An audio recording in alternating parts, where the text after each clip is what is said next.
নমস্কাৰ। আজি এটা বেলেগ বিষয় লৈ আহিছোঁ। বিষয়টো হ'ল বৰ্তমান সময়ত সকলো ৰোগত আক্ৰান্ত। কোনেও বুকুত হাত দি থৈ ক'ব নোৱাৰে যে মই ৰোগত আক্ৰান্ত নহয়। এনেকুৱা কিয় হ'ল? কাৰণ অতীজতে আপুনি ৰামায়ণ বা মহাভাৰত পঢ়িছে। ৰামায়ণ বা মহাভাৰতৰ ক'তো এনেকুৱা 18 দিন মহাভাৰতত যুদ্ধ হৈছিল, কিন্তু সেই 18 দিনৰ ক'ৰবাত কিবা লিখা আছিল নেকি? আপুনি চাবচোন যে এজন ৰজাৰ নৰিয়াত আক্ৰান্ত হৈ আছে, কিন্তু তেওঁ আহি তথাপিও যুদ্ধত অংশগ্ৰহণ কৰিছিল। 18 দিন সম্পূৰ্ণ 18 দিন যুদ্ধ হৈছিল মহাভাৰতৰ যুদ্ধ। ঠিক তেনেকৈ ৰামায়ণৰ কথা ক'লোঁ। ৰামায়ণত ৰাম ৰাৱণৰ যুদ্ধ হৈছিল। এনেকুৱা ক'তো আপুনি উল্লেখ নাপাব যে ৰাৱণে নৰিয়া পাতিত আছিল, কিন্তু নৰিয়া পাতিৰ পৰা আহি পেলাই যুদ্ধত অংশগ্ৰহণ কৰিছিল। এনেকুৱা ক'তো উল্লেখ নাপাব। অৰ্থাৎ নৰিয়া তাত উল্লেখ কৰিব পৰা বিষয়ে নাছিল। বেমাৰ বস্তুটো উল্লেখ কৰিব পৰা বিষয়ে নাছিল। কিন্তু বৰ্তমান সময়ত যদি কোনোবা ৰজা মহাৰজাৰ কাহিনী লিখিবলৈ যায়, বৰ্তমান সময়ৰ কথা কৈছোঁ, বৰ্তমান সময়ত যে ৰজা মহাৰজাৰ কাহিনী লিখিবলগীয়া হয়, তাত নৰিয়াই প্ৰাধান্য পাব। এনেকুৱাকৈ ধৰক যদি কোনোবা এজনৰ কাহিনী লিখিবলগীয়া হয়, লিখা হ'ব যে তেওঁ 3 বাৰ বাইপাছ চাৰ্জাৰী হৈছিল, কিন্তু তথাপিও তেওঁ যুদ্ধত অংশগ্ৰহণ কৰিছিল। তেওঁ নৰিয়া পাতিত আছিল, তেওঁ জ্বৰ হৈছিল, কিন্তু তথাপিও তেওঁ যুদ্ধত অংশগ্ৰহণ কৰিছিল। ঠিক এনেধৰণৰ। অৰ্থাৎ বৰ্তমান সময়ত যদি কাহিনী লিখা যায়, নৰিয়াই প্ৰাধান্য পাব। বেমাৰেহে প্ৰথম প্ৰাধান্য পাব, তাৰপিছতহে যুদ্ধ আদি বা তেওঁ কৰ্মবিলাকৰ কথা উল্লেখ হ'ব। এনেকুৱা কিয় হ'ল? আমাৰ অকল খাদ্যৰ ভেজালেই নেকি? বোলে বহুতে ক'ব পাৰে যে খাদ্যৰ ভেজালৰ বাবে তাৰ প্ৰত্যেকে এইবিলাক নৰিয়াত পৰে, কিবা হয়, এইবিলাক হয়। সম্পূৰ্ণ ভুল।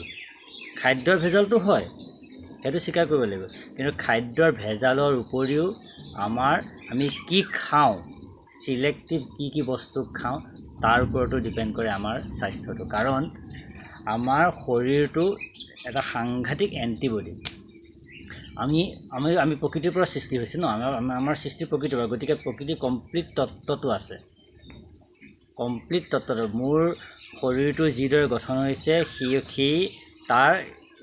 তাৰ পৰা যিটো ভাইৰাছ আহিব, আমি ধৰক যিটো বেমাৰত আক্ৰান্ত হওঁ, সেই ভাইৰাছৰ প্ৰতিৰোধ ক্ষমতাটো, সেই ভাইৰাছটো প্ৰকৃতিৰ সৃষ্টি, তাৰ প্ৰতিৰোধ ক্ষমতাটো আমাৰ দেহত আছে, কিন্তু আমি তাক বিকৃত কৰি পেলালোঁ। এইটো বৰ সাংঘাতিক কথা এটা।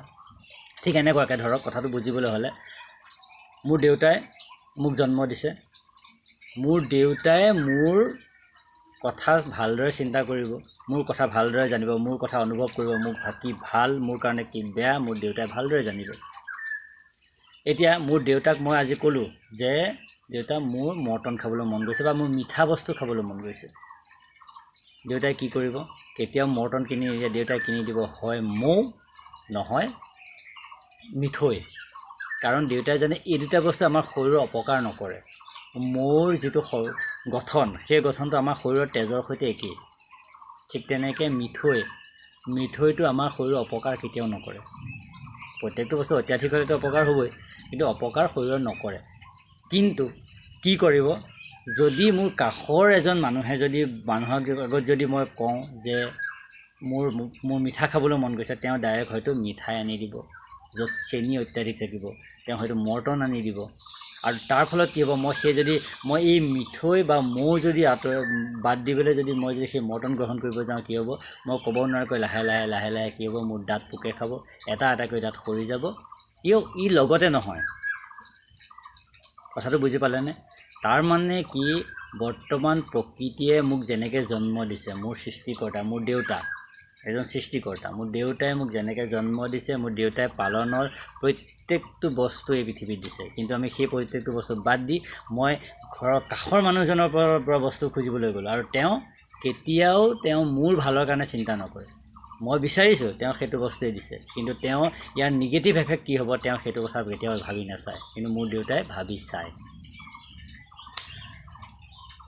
এতিয়া আপোনাক যদি মই সোধোঁ যে আপুনি সাধাৰণতে যে বেমাৰৰ পৰা বাচিবলৈ আপুনি কি কৰিব? আপোনাক মই সুধিলোঁ, ধৰক আপুনি বেমাৰৰ পৰা বাচিবলৈ আপুনি কি কৰিব? আপুনি হয়তো ডাইৰেক্ট কিছুমান কথা ক'ব যে এনেকুৱা ধৰক যোগাসন যোগ কৰিব লাগে, ঔষধ খাব লাগিব, এক্সাৰচাইজ কৰিব লাগিব। এইবিলাক হ'ল আমি বেমাৰ প্ৰতিৰোধ কৰিব পাৰোঁ।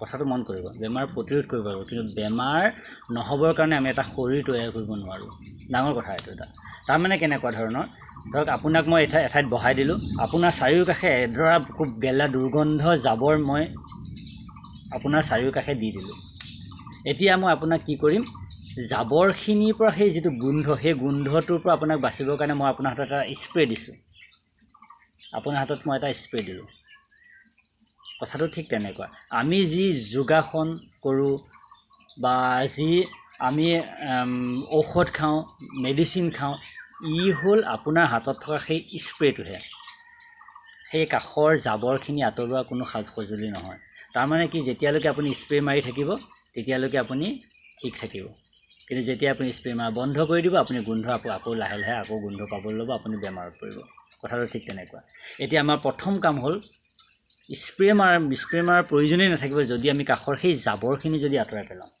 সেই জাবৰখিনি যদি আঁতৰাই পেলাওঁ তেতিয়াহ'লে আমি সেই স্প্ৰে মাৰি থাকিব বিশেষ প্ৰয়োজনেই নহ'ব কেতিয়াবা হয়তো আকৌ জাবৰ গোট খাব মোৰ নিজৰ ভুলৰ বাবে তেতিয়া আমি স্প্ৰে মাৰাৰ প্ৰয়োজন হ'ব পাৰে কিন্তু ইতিমধ্যে যিখিনি জাবৰ আছে সেই জাবৰখিনি আঁতৰাব লাগে আৰু স্প্ৰেটো হ'ল এই আমি যিবিলাকত মেডিচিন খাওঁ যোগাসন কৰোঁ এইবিলাকৰ এটা আমাৰ স্প্ৰে আমাক বাচিবৰ কাৰণে এটা প্ৰটেকশ্যনৰ কাৰণে আমাৰ যিটো স্প্ৰে দিছে সেই স্প্ৰেটোহে প্ৰথম আমাৰ কৰ্ম আচলতে হ'ব লাগিছিল সেই জাবৰখিনি আঁতৰোৱা এতিয়া জাবৰখিনি আঁতৰাবলৈ কেনেকৈ হ'ব আমাৰ শৰীৰত যিখিনি জাবৰ আছে সেই জাবৰখিনি আমি আঁতৰাব কেনেকৈ আৰু জাবৰখিনি আঁতৰাবলৈ হ'লে প্ৰকৃতিৰ যিটো এটা চাৰ্কুল সেই চাৰ্কুল মতে আমি চলিব লাগিব কেনেকুৱাকৈ ধৰণৰ চাৰ্কুল আপোনালোকে সদায় বোধহয় এটা কথা মন কৰিব পাৰে যিসকলে সোনকালে উঠে যিসকলে ৰাতিপুৱা সোনকালে সাৰ পায় সোনকালে উঠে তেওঁলোকে এটা কথা মই অনুভৱ কৰিব পাৰে যে ৰাতিপুৱা সোনকালে যিসকলে উঠে তেওঁলোকৰ ৰাতিপুৱা লেট্ৰিন লাগে ডাঙৰ কথা এইটো এটা মন কৰিবচোন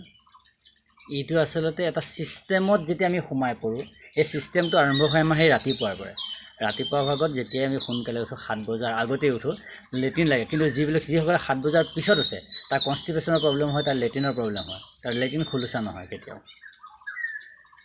তাৰমানে কি মই যেতিয়া মোৰ বুলিয়ে নহয় গোটেই আমাৰ এই পৃথিৱীত যিবিলাক বস্তু আছে আমি এটা বস্তু সদায় এটা ছিষ্টেমৰ ভিতৰত আছোঁ আৰু সেই ছিষ্টেমৰ মূল বস্তু যিটো পাৱাৰ এটা ধৰক এটা মেচিনৰ যিটো পাৱাৰ মেচিনটোত বহুত বস্তু থাকিব পাৰে বিভিন্ন চাৰ্কিট থাকিব পাৰে সেই চাৰ্কিটৰ ভিতৰত এটা বস্তু আছে পাৱাৰ সেই পাৱাৰটো নিদিয়ালৈকে সেই কোনো বস্তু এক্টিভ নহয় ঠিক তেনেকৈ আমাৰ পাৱাৰটো হ'ল সেই সূৰ্যৰ লগত আমাৰ শৰীৰটোৰ এটা ছিষ্টেমত অংশ মিলি আছে আমাৰ শৰীৰটো বুলিয়ে নহয় সকলো গছ লতা এইবিলাক হয় সূৰ্য পোহৰ যেতিয়া ষ্টাৰ্ট হৈ এটা পিক আপ ল'ব দুপৰীয়া 12টা বজাত তেতিয়া আমাৰ শৰীৰৰ সেই পিক আপটো আৰম্ভ হ'ব আৰু 12টা বজাৰ পিছত যেনেকৈ সূৰ্য নাই ডুবি যাব ঠিক তেনেকৈ আমাৰ শৰীৰৰ ছিষ্টেমটো লাহে লাহে পাৱাৰটো কমি গৈ থাকিব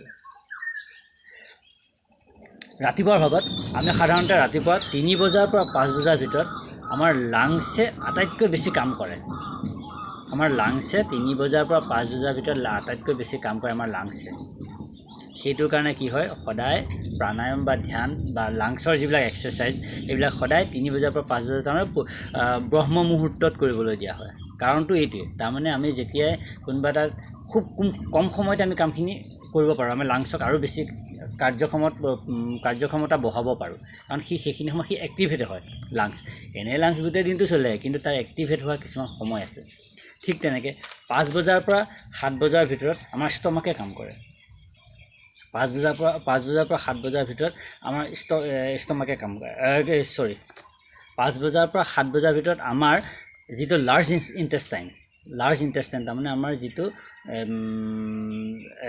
লেট্ৰিনৰ যিটো নলীটো বুলি ক'ব পাৰি লেট্ৰিন যিটো আহে সেই নলীটো লাৰ্জ ইণ্টেষ্টাইনে কাম কৰে সেইটোৰ কাৰণে 5 বজাৰ পৰা 7 বজাৰ ভিতৰত আমাৰ তাত 7 বজাতকৈ যদি আমি আগেই উঠোঁ তেতিয়াহ'লে আমাৰ লেট্ৰিন খোলোচা হয় কাৰণটো হ'ল সেইটোৱে তাৰমানে এক্টিভেট হয় ঠিক তেনেকৈ ধৰক 7 বজাৰ পৰা 9 বজাৰ ভিতৰত ষ্টমাকৰ যিটো এপিগেষ্ট্ৰিয়াম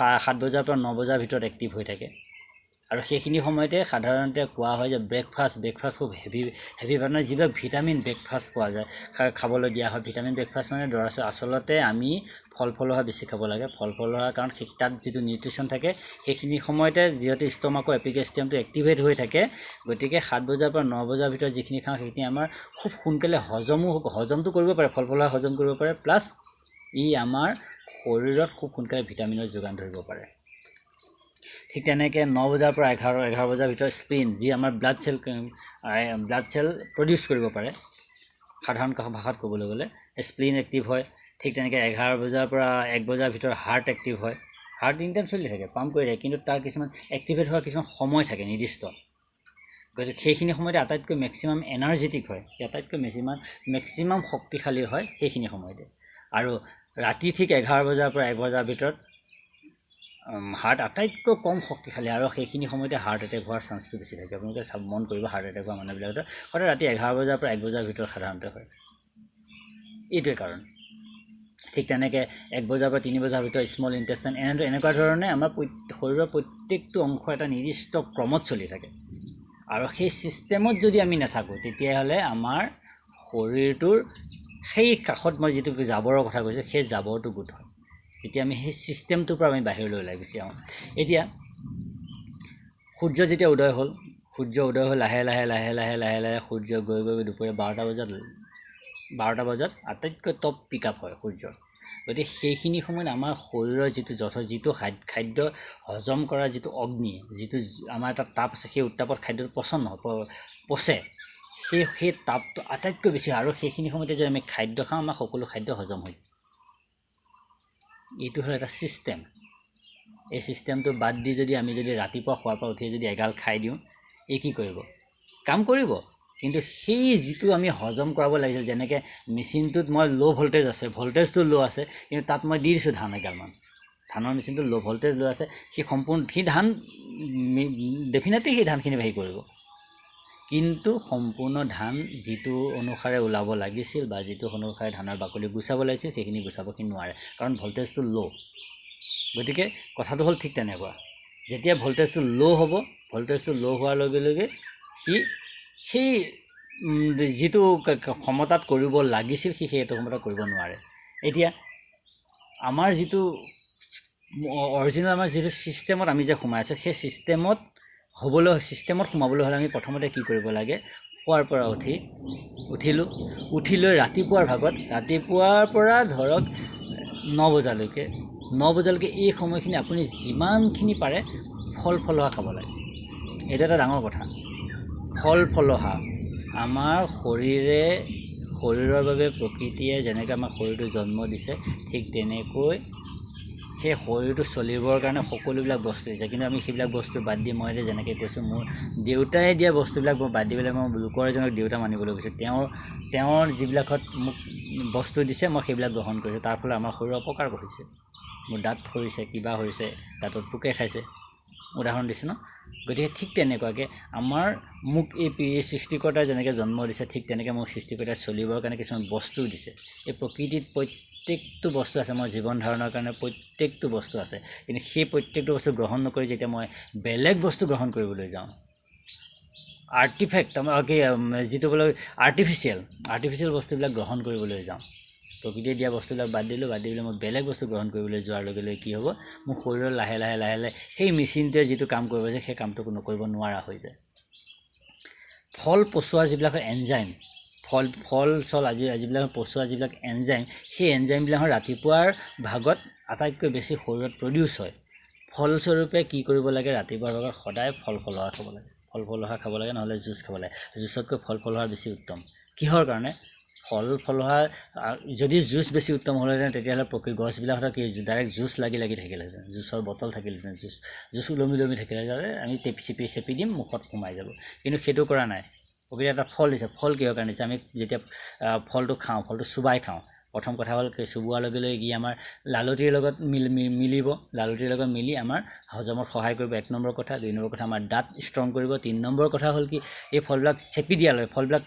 খাই পেলাই ভিতৰত যোৱাৰ লগে লগে কি হ'ব সেই ভিতৰত পচাৰ লগে লগে তাৰ পৰা যিটো ৰস ওলাব সেই ৰসটো আমাৰ শৰীৰত যাব কিন্তু যিখিনি বস্তু বাচি যিটো সিঠা সেই সিঠাটো যেতিয়া আমাৰ কলনৰ মাজেদি যাব আমাৰ যিটো খাদ্য নলীৰ মাজেদি যাব সেই খাদ্য নলীটো চাফা কৰি মানে গৈ থাকে এইটো হ'ল প্ৰকৃতিৰ নিয়ম প্ৰকৃতিয়ে এনেকুৱাকৈ ছিষ্টেমটো বনাইছে আমাৰ শৰীৰৰ ছিষ্টেমটো। আমি যদি ফল ফলা বাদ দি আমি জুচ খাবলৈ লওঁ নহয়, তেতিয়া কি হ'ব, জুচটো গুচি যাব। কিন্তু এই যিটো আপোনাৰ শৰীৰৰ যিবিলাকত নলীৰ চেপত কিছুমান বস্তু লাগি থাকে, এইবিলাক বস্তু যেতিয়া খাম তাত কিছুমান বস্তু বেক্টেৰিয়া লাগি থাকিব পাৰে, এই বস্তুবিলাকৰ গেটবিলাকত লাগি যাব পাৰে। সেই লাগি যোৱাবিলাক চাফা নহয়। যদি আমাৰ আমি যেতিয়া ফল চোবাই খাওঁ তাৰ যিটো চেপি দিয়াৰ লগে লগে যিটো সিঠা ওলাব, সেই সিঠাটো যেতিয়া আমাৰ সেই নলীৰ মাজে মাজে যাব, সেই চাফা কৰি লৈ যায়। এইটো হ'ল ছিষ্টেম, এটা ছিষ্টেমত প্ৰকৃতিয়ে বনাইছে। এতিয়া আৰু সূৰ্য উঠাৰ পিছত সদায় আমলীয় এচিডিক বস্তু খাব লাগে, যে টেঙা জাতীয় ধৰক ৰস জাতীয় এইবিলাক সূৰ্য উদয় হোৱাৰ লগে লগে এচিডিক বস্তু খাব লাগে। আৰু সূৰ্য যেতিয়া ডুব যোৱাৰ লগে লগে সদায় ক্ষাৰীয় বস্তুবিলাক খাব লাগে, খাৰ জাতীয় বস্তুবিলাক খাব লাগে, যেন নৰ্মেল গাখীৰ। ইয়াৰ লগতে এটা কথা কওঁ, আমি বৰমাৰ বহুতে এইটো কৰে, কি কৰে ৰাতিপুৱাই প্ৰথম খোৱাৰ পৰা উঠাৰ পিছত কি বেলেগ একো নাই, গাখীৰ এগিলাচ খুৱাই দিব। ল'ৰা ছোৱালীবিলাকক কি হয়, গাখীৰ খুৱাব দিয়ে। আটাইতকৈ ডাঙৰ ভুল, কাৰণ গাখীৰ সদায় দুপৰীয়া খাব লাগে, আৰু দুপৰীয়াতকৈ বেছি হ'ল গাখীৰ খোৱাৰ টাইমটো হ'ল ৰাতি বেলি ডুবাৰ পাছত। কাৰণ গাখীৰ হজম কৰিব পৰা যিটো এনজাইম আমাৰ শৰীৰত, সেই এনজাইমটো সদায় আবেলিৰ ফাললৈহে আহে। ৰাতিপুৱাৰ ভাগত সেই এনজাইমটো শৰীৰত প্ৰডিউচ নহয়। গতিকে এনেকুৱা ধৰণৰ বহুত এটা ছিষ্টেমত প্ৰকৃতিয়ে আমাক বনাই থৈছে। আমি সেই ছিষ্টেম মতে যদি চলোঁ নহয়, তেতিয়াহ'লে আমি এই এক্সট্ৰাকৈ যিটো ঔষধ খাওঁ, এক্সট্ৰাকৈ যি আমি যোগাসন, সেই যোগাসন আমি নকৰিলেও আমি বাচি যাব পাৰোঁ, আমি নকৰিলেও বেমাৰত নপৰাকৈ থাকিব পাৰোঁ। সাধাৰণ দুটা উদাহৰণ দি দিওঁ, হাৰ্টৰ কথাই কওঁ। আমাৰ আজিকালি আটাইতকৈ মেক্সিমাম শিশুৰ পৰা আৰম্ভ কৰি বৃদ্ধলৈকে মেক্সিমাম শিশুৰো আজিকালি পোৱা গৈছে। শিশুৰ মানে ধৰক কৈশোৰ অৱস্থাত 15-16 বছৰ বয়সৰ পৰা কি হয়, BP বেছি, প্ৰেছাৰ বেছি। BPটো আচলতে বেমাৰ নহয়, BPটো হ'ল এটা উপসৰ্গ। তাৰমানে বেমাৰৰ যিটো চিমটম, BPটো বেমাৰ নহয়, এটা চিমটম মানে কি, BP কেতিয়া বাঢ়ে, যেতিয়া আমি খাদ্য, মই ক'লোঁ ন, যিটো বস্তু আমি যিটো নৰ্মেল খাব নোৱাৰে, যিটো নৰ্মেল ছিষ্টেমত চলিব, সেই ছিষ্টেমটো আমি বাদ দি যেতিয়া আমি ছিষ্টেমটোৰ পৰা বাহিৰত গুচি যাওঁ, তেতিয়া কি হয়, লাহে লাহে কি হয়, আমাৰ এই খাদ্যনলীৰ লগতে আমাৰ তেজৰ যিবিলাক তেজ পৰিবহণ কৰে হাৰ্টে, সেই তেজ পৰিবহণ কৰা নলীবিলাকত কি হয়, ব্লকেজ আৰম্ভ হয়, ব্লক হৈ গৈ থাকে। ঠিক তেনেকৈ ধৰি লওক আপোনালোকে মামৰ ধৰা বুলি ধৰিব পাৰে, মামৰ ধৰি গৈ আছে, গৈ লাহে যিটো নলী আছিল, সেই নলীটো মামৰ জামি নলীটো সৰু হৈ যায়। কিন্তু হাৰ্টটোতো পাম্পটো কৰি আছে, হাৰ্টটোতো একেটা ৰেটতে পাম্প কৰি থকা হৈছে। কিন্তু যেতিয়া পাম্পটো যোৱাৰ পিছত যেতিয়া আপোনাৰ সেই নলীটো যিটো তেজ যাব লাগিছে, সেই তেজটো যেতিয়া বন্ধ হৈ যায়, তেজ যোৱা সেই বন্ধ হৈ যালে কি হাৰ্টটো আৰু প্ৰেছাৰ দিব লগা হয়, কাৰণ সিটো এটা নিৰ্দিষ্ট গতিত সি তেজটো চলাচল কৰাবই লাগিব। সেই প্ৰেছাৰ যেতিয়া দিব লগা হয়, সেইটোৱে হ'ল আমাৰ BP। সেই যেতিয়া প্ৰেছাৰটো বাঢ়ি যায়, হাৰ্টৰ যিটো পাম্পটো বাঢ়ি যায়, সেই পাম্পটোৱে হ'ল ব্লাড প্ৰেছাৰ। গতিকে ই বেমাৰ নহয়, আমি সেইটো বেমাৰ বুলি ভাবোঁ, কিন্তু বেমাৰ নহয়। বেমাৰ প্ৰকৃততে কি হ'ল, আমাৰ যিবিলাক নলীবিলাকত সেই যিবিলাকত ৰৈ গৈছে, মামৰ জ্বলি গৈছে, ধৰি লওক সাধাৰণ ভাষাত কৈছোঁ, মামৰ জ্বলি গৈ ৰাস্তা বন্ধ হৈ গৈছে। কিন্তু তাৰ লগে লগে প্ৰকৃতিয়ে আৰু এটা কাম কৰে, এইটো অট'মেটিক, আমি গম নাপাওঁ। এইটো আপোনাৰ যিটো আমাৰ কৰে, যিটো নৰ্মেল আমাৰ কয়, মই যিটো মামৰ জ্বলা বুলি কৈছোঁ, সেইটো নেৰ' কৰ'নাৰী আৰ্টাৰী ক'ব পাৰি, নেৰ' কৰ'নাৰী আৰ্টাৰী। কিন্তু ইয়াৰ লগে লগে সৃষ্টিকৰ্তাই আমাক এটা ছিষ্টেম দিছে, যে এইটো বস্তু বন্ধ হোৱাৰ লগে অট'মেটিক বেলেগ এটা ছাইডত ৰাস্তা খোল খায়। যেনেকৈ ধৰক আমাৰ এইটো আজিকালি বানপানীৰ উদাহৰণটোৱে দিছোঁ, এটা মথাউৰি ছিগাৰ লগে লগে আমি কি কৰোঁ, ৰাইজে ছাইডত আৰু এটা ৰাস্তা আমি নিজে বনাই লওঁ। যেতিয়ালৈকে এই মথাউৰিটো ভাল নহয় বা এই ৰাস্তাটো ঠিক নহয়, আমি সেই ৰাস্তাটোৰে অহা যোৱা কৰোঁ। ঠিক তেনেকৈ প্ৰকৃতিয়েও সেই তেনেকুৱাই কৰে, সৃষ্টিকৰ্তাই ঠিক তেনেকুৱাকৈ বনায়। যেতিয়া আমাৰ হাৰ্টটোৱে যোৱা ৰাস্তাটো তেজ যেতিয়া যাব পৰা ৰাস্তাটো বন্ধ হৈ যায়, সি ছাইডেদি এটা এক্সট্ৰা সৰু কণিকা নলী কিছুমান ওলাই পেলাই সি এটা ৰাস্তা তৈয়াৰ কৰে। সেইটোক হয় কোলাটাৰেল ব্লাড ভেছেলছ কয়, কোলাটাৰেল ব্লাড ভেছেলছ বুলি কয়। সেইটোৱেদি তেজ চলাচল কৰিব পৰা এটা ছিষ্টেম বনাই লয়। কিন্তু সেই ছিষ্টেমটো চলিবলৈ কি হ'লে তাত নিউট্ৰিশ্যনৰ প্ৰয়োজন হয়। নিউট্ৰিশ্যনটো কোনোবাই বুজি পাইছে, তাত এক্সট্ৰা নিউট্ৰিশ্যনৰ প্ৰয়োজন। সেই নিউট্ৰিশ্যনটোৰ ক'ৰ পৰা হয়, নাইট্ৰিক অক্সাইড, যিটো আমি ফল মূল খাওঁ, সেই ফল মূল খোৱাৰ ফলত তাৰপৰা যিটো নিউট্ৰিশ্যন পাওঁ সেই নিউট্ৰিশ্যন সেই যে নাইট্ৰিক অক্সাইড গৈ পেলাই আমাৰ সেই ৰাস্তাটো দি যিটো মেইন ৰাস্তাটো ছিগি গ'ল সেই ছিগা ৰাস্তাটো বাদ দি পেলাই সেই ছাইডৰ ৰাস্তাটো দি তেজ চলাচল কৰাৰ সুবিধা কৰি দিয়ে। আৰু সেইবাবে যেতিয়া আমাৰ ব্লাড প্ৰেছাৰ বাঢ়ে তেতিয়াহ'লে কি হয়, ডক্টৰে ব্লাড প্ৰেছাৰ ঔষধ খাব দিয়ে। ব্লাড প্ৰেছাৰ ঔষধে কি কৰে, সেই ব্লাড পাম্পটো যিটো কৰি আছে পাম্পটো কৰাৰ পাম্পৰ যিটো স্পীডটো সেই স্পীডটো কমাই দিয়ে। পাম্পৰ যিটো মই এটা নৰ্মেল পাম্প এটা এইটো মাৰি আছে নহয়, যেতিয়া মই ৰাস্তা বন্ধ হৈ গৈছে মই আৰু বেছিকৈ হেঁচিব লগা হৈছে, পাম্পটো বেছি গৈছে। কিন্তু যেতিয়া মই এক্সট্ৰাকৈ মই মেডিচিন খাওঁ, মেডিচিনতে কি কৰে সেই মোৰ পাম্পটো আগৰ অৱস্থালৈ লৈ আহে। বুজি পাইছেনে? আগৰ অৱস্থালৈ অহাৰ লগে লগে মোৰ প্ৰব্লেমটো কি হ'ব, মোৰ ৰাস্তাটো বন্ধ হৈ আছে, মথাউৰিটো মোৰ বন্ধ হৈ আছে, মোৰ যিটো অহা যোৱা কৰা ৰাস্তা বন্ধ হৈ আছে। আৰু মোৰ সেই যিটো ফ'ৰ্চ, মোৰ মানুহ যিটো যোৱা যিটো পাম্প, যিটো মাথাউৰিতে যিটো মানুহ যোৱাৰ সেইটো মানুহটো কমাই দিলে। তাৰমানে কি ৰাস্তাটো বন্ধ কাৰণে মোক কি কৈছে, মানুহ নাযাবা, মানুহ সেইফালে ৰাস্তাটো বন্ধ। কিন্তু মই এইটো চিন্তা কৰিব লাগিছিল যে ৰাস্তাটো বন্ধ, ৰাস্তাটো আমি মেৰামতি কৰিব লাগে।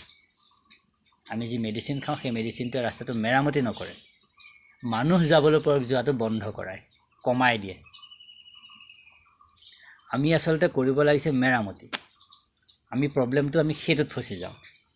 গতিকে আমি সদায় কি হয়, লাষ্টত সেই প্ৰেছাৰ মেডিচিন খালে প্ৰেছাৰ মেডিচিন পাৱাৰ ক্ৰমান্বয়ে বাঢ়ি গৈ থাকে। কাৰণ এইটো ৰাস্তা বন্ধ হ'ল, কাইলৈ সেইটো ৰাস্তা বন্ধ হ'ল, এনেকৈ এটা ৰাস্তা বন্ধ হৈ গৈ থাকে। এইটোহে মূল কথা। এতিয়া এইটো ভাল কেনেকৈ হ'ব?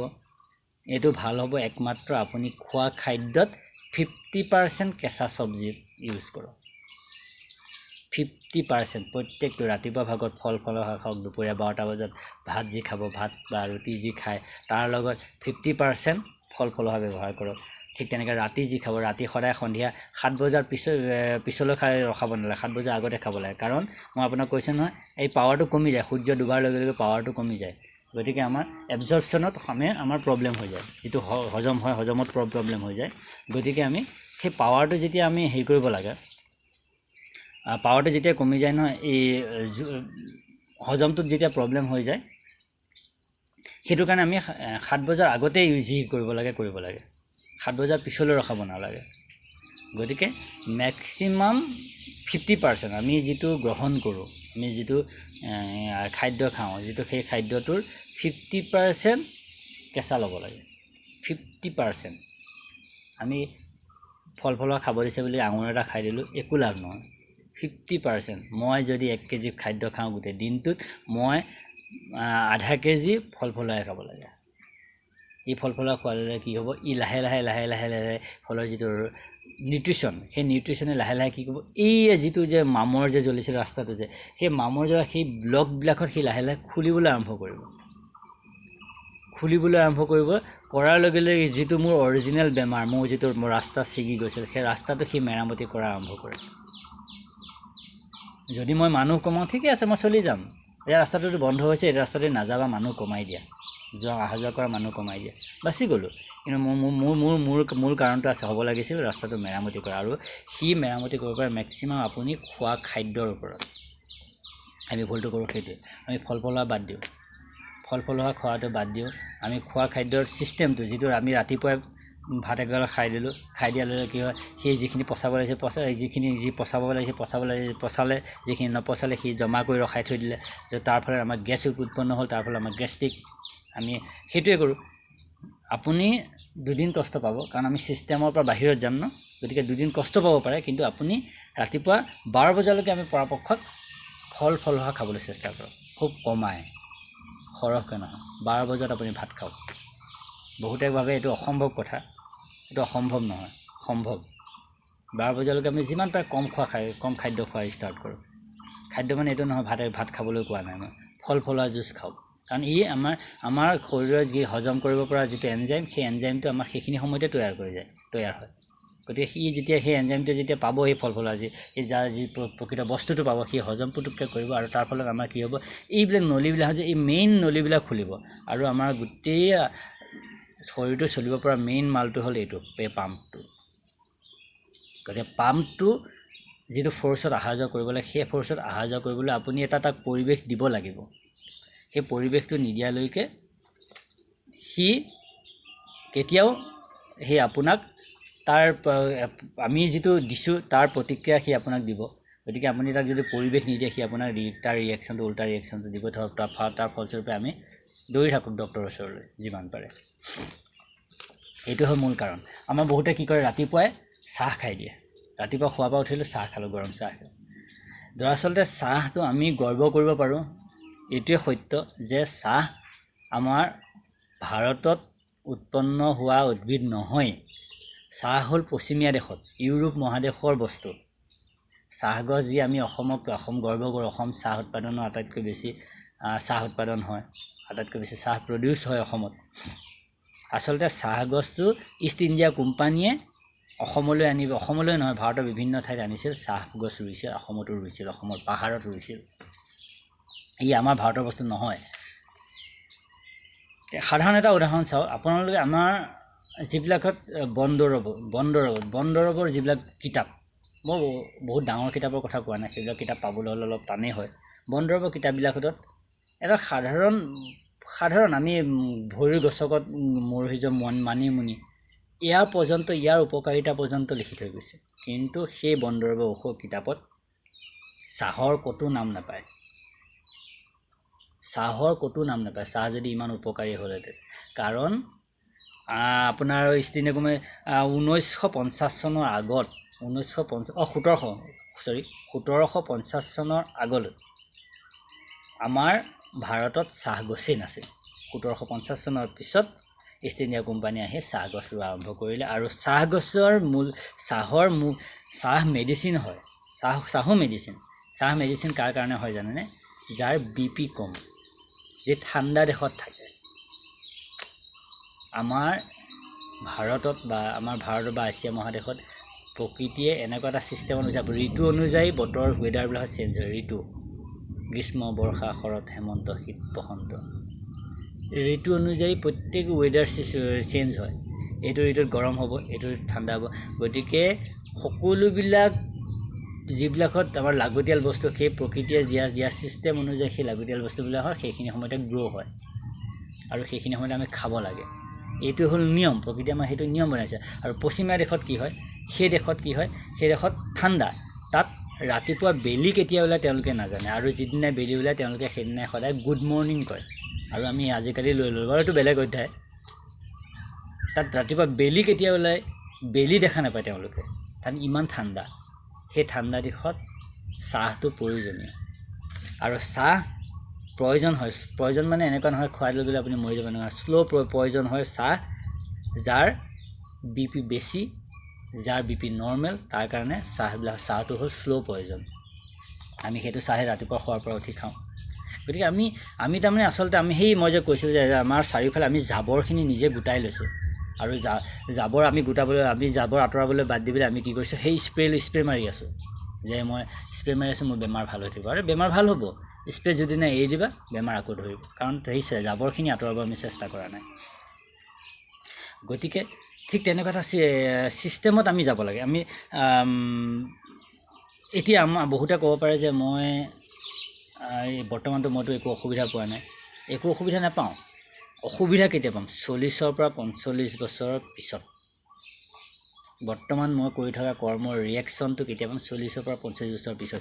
কাৰণ বাত, পিত্ত, কফ এই তিনিটা প্ৰকৃতিয়ে থাকে আমাৰ শৰীৰত, যি আমাৰ শৰীৰত বেমাৰ, যাৰ পৰিমাণটো ওখ চাপৰ হোৱাৰ লগে পৰিমাণটো কম বেছি হোৱাৰ লগে লগে আমাৰ শৰীৰত বেমাৰ ষ্টাৰ্ট হয়। আমাৰ শৰীৰত যিটো পিত্তৰ প্ৰভাৱটো থাকে 40ৰ পৰা 45 বছৰলৈকে। আৰু সেই পিত্তৰ যিটো প্ৰভাৱ, সেই পিত্তই বাকী দুইটাকে বাত, পিত্ত, কফ গোটেই তিনিটাকে সমতা ৰখাব চেষ্টা কৰে। পিত্তই পৰাপক্ষত সমতা ৰখাৰ কাৰণে আমি সাধাৰণতে শৰীৰত বেমাৰ খুব কম পাওঁ এই সময়ছোৱাত। কিন্তু 40ৰ পৰা 45 বছৰ পাৰ হোৱাৰ পিছত পিত্তৰ প্ৰভাৱটো কমি আহে। কমি যোৱাৰ লগে বাকীকেইটা ওপৰত যায়। যোৱাৰ লগে আমাৰ শৰীৰত আমি সেই যিখিনি পিত্তৰ প্ৰভাৱ থকালৈকে আমি যিখিনি কৰ্ম কৰিছিলোঁ তাৰ ৰিয়েকশ্যনটো তাৰ পিছত আৰম্ভ হৈ যায়। গতিকে সেই তাৰ পিছত যিটো আমি ৰিয়েকশ্যন নাপাবলৈ আমি আগতীয়াকৈ তাৰ প্ৰটেকশ্যনটো ল'ব লাগিব। আৰু আগতীয়াকৈ তাৰ প্ৰটেকশ্যনটো এইটোৱে যে প্ৰকৃতিৰ লগত আমি তাল মিল চলাব লাগিব।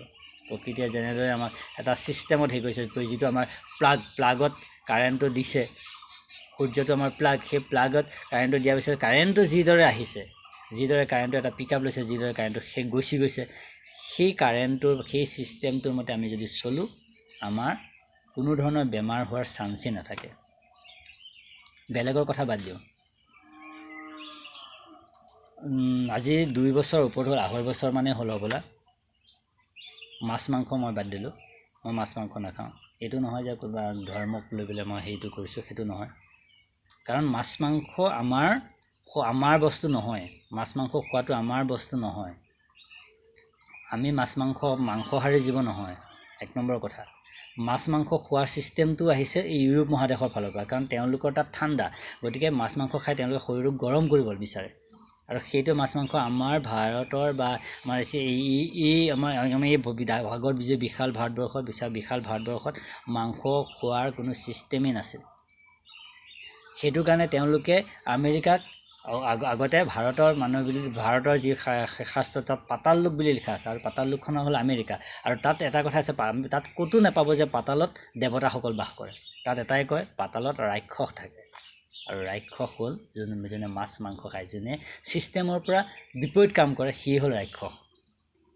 সেইটো কাৰণে শাস্ত্ৰবিলাকতো পাব পাতালত সদায় ৰাক্ষস থাকে। পাতালত ক'তো নাপায় যে পাতালত মৰ্ত্যত দেৱতা থাকিব পাৰে বুলি ক'ব পাৰে, স্বৰ্গত দেৱতা থাকে বুলি ক'ব পাৰে, কিন্তু পাতালত ক'তো নাপায়। পাতালত এটাই পাব যে পাতালত ৰাক্ষস থাকে। কাৰণ তেওঁলোকে ছিষ্টেমৰ পৰা বিপৰীত কাম কৰে, আৰু সেইটো তেওঁলোকৰ তাত নিয়ম। কাৰণ ঠাণ্ডাত গৰম খাদ্য খাবই লাগিব, ঠাণ্ডাত থাকিব। সেইটো কাৰণে মাছ মাংস আমাৰ ইয়াৰ বস্তু নহয়। 1 নম্বৰ কথা, মাছ মাংস বাদ দিলোঁ।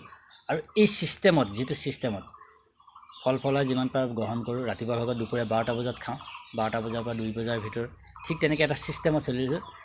বিশ্বাস কৰে নে নকৰে নাজানো, এই 2.5 বছৰ হ'ল, 2.5 বছৰত মই এদিনো বেমাৰ মোৰ হৈ পোৱা নাই।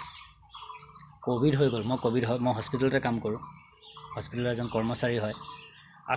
গোটেই হস্পিটেলৰ আটাইতকৈ কৰ্মচাৰীবিলাকৰ ভিতৰত আটাইতকৈ চাগৈ ইৰেগুলাৰ পেচেণ্টৰ প্ৰতি যি ক'ভিডৰ যি প্ৰট'কলৰ প্ৰতি যিটো ইৰেগুলাৰ, আচলতে মই কৰোঁ বুলি কৰা নাছিলোঁ, কিন্তু মোৰ হৈ যায়। সেই ইৰেগুলাৰিটি প্ৰট'কলত যিটো সন্মান জনাব যে, সেই সন্মান নজনোৱা আটাইতকৈ হেৰি মানুহটো যদি হয়, সেই হস্পিটেলখনৰ ভিতৰত আচলতে আটাইতকৈ চাগে মই আছিলোঁ। কাৰণ ঘপককৈ কেতিয়াবা পেচেণ্টৰ লগত কথা পাতে পাহৰিয়ে যাওঁ, মোৰ মুখৰ মাস্কখন যে আঁতৰি গ'ল, কথা পাতি মুখৰ আগতে কথা পাতি দিলোঁ, কিবা সুধিলোঁ, কিবা কৰিলোঁ, এনেকুৱা ধৰণৰ হৈ যায়। হস্পিটেলৰ মেক্সিমাম 90% পৰা 95% ষ্টাফৰ ক'ভিড পজিটিভ ওলালে। মই গৰ্ব কৰা নাই, ইফালে সেই সৃষ্টিকৰ্তাই যিটো নিয়ম দিছে, সেই নিয়মতে চলিবৰ চেষ্টা কৰিছোঁ কাৰণেই নেকি মোৰ 2বাৰকৈ ক'ভিড আহিলে, এবাৰো মোৰ ক'ভিড পজিটিভ হৈ নাপালে। এবাৰো ক'ভিড পজিটিভ হৈ নাপালে। সেই 2.5 বছৰত এবাৰো মোৰ সাধাৰণতে আগতে মোৰ বহুত বেমাৰ আছে। বেমাৰ মানে কি, চৰ্দি সাধাৰণতে থাকে, অহা যোৱা কৰোঁতে এলাৰ্জি হয়, এলাৰ্জি হ'লে চৰ্দি লাগেই, এনেকুৱা ধৰণৰ কিবাকিবি হয়, বিভিন্ন ধৰণৰ বেমাৰ হৈ থাকে, জ্বৰ প্ৰায় থাকে, মেডিচিন খাবলগীয়া হয়। এই 2.5 বছৰ যিটো মই ছিষ্টেমৰ ভিতৰত লাহে লাহে সোমোৱাই আনিলোঁ শৰীৰটোক, এটা ছিষ্টেমৰ মতে চলিব, কম খোৱা হ'লোঁ। স্বামী বিবেকানন্দই কৈছিল যে সদায় কম খাব লাগে, সদায় পেট ভৰাই খাব নালাগে, সদায় পেটৰ জোখতকৈ কম খাব লাগে। ইয়াৰো কাৰণটো হ'ল সেইটো পচোৱা সুবিধা কৰিব লাগে। শৰীৰটোৱে আমাৰ আমি যিখিনি খাদ্য খাওঁ, সেই খাদ্যখিনি পচাবলৈ আমাৰ শৰীৰটোক সুবিধা দিব লাগে। গতিকে সেই ছিষ্টেমৰ ভিতৰত যেতিয়া সোমোৱাই দিলোঁ নিজৰ শৰীৰটোক, এটা মেচিন, মোৰ নিজৰ শৰীৰৰ যি মেচিনটো এটা ছিষ্টেমৰ ভিতৰত যেতিয়া সোমোৱাই দিলে, মই 2.5 বছৰত আজিলৈকে এদিনো মই বেমাৰৰ নামত এটা টেবলেটো খাই পোৱা নাই। মই আপোনাক এইটো দি ক'ব পাৰোঁ, মই বহুত হাত থৈ ক'ব পাৰোঁ যে আজিলৈকে বেমাৰৰ নামত এটা টেবলেটো মই খাই পোৱা নাই। ইয়াৰ পিছত যদি মোৰ বেমাৰ হয়, মই এটাই গম পাম যে মই সেই ছিষ্টেমটোত মই কিবা গড়বড় কৰিছোঁ। প্ৰমাণ মই নিজে পাই গ'লোঁ যে মই যিটো মোৰ চাৰিওকাষৰ যিটো জাবৰখিনি আঁতৰালোঁ। এতিয়া যদি মোৰ বেমাৰ হয় ন, সেই জাবৰখিনি চাগে আকৌ মই ভুলতে গোটোৱাৰ কাৰণে মোৰ বেমাৰ হ'ব। এইটোৱে হ'ল মূল কাৰণ। গতিকে কথাবিলাক ভাবি চাব, অনুভৱ কৰিব, আৰু নিজৰ শৰীৰটোক যিটো এটা মেচিন, সেই মেচিনটোৰ দ্বাৰা আমি চলি আছোঁ, সেই মেচিনটো কাম কি, মেচিনটোৱে কিহৰ কাৰণে কাম কৰে, কি কাৰণে কাম কৰিছে, ক'ৰ পৰা কাম কৰিছে, সেইখিনি বস্তু ভাবিবলৈ চেষ্টা কৰিব, চিন্তা কৰিবলৈ চেষ্টা কৰিব, আৰু সেই শৰীৰটোক সেই ছিষ্টেমৰ মাজত আনিবলৈ চেষ্টা কৰিব। আপোনাৰ বেমাৰ অট'মেটিক নাইকিয়া হৈ যাব। ধন্যবাদ।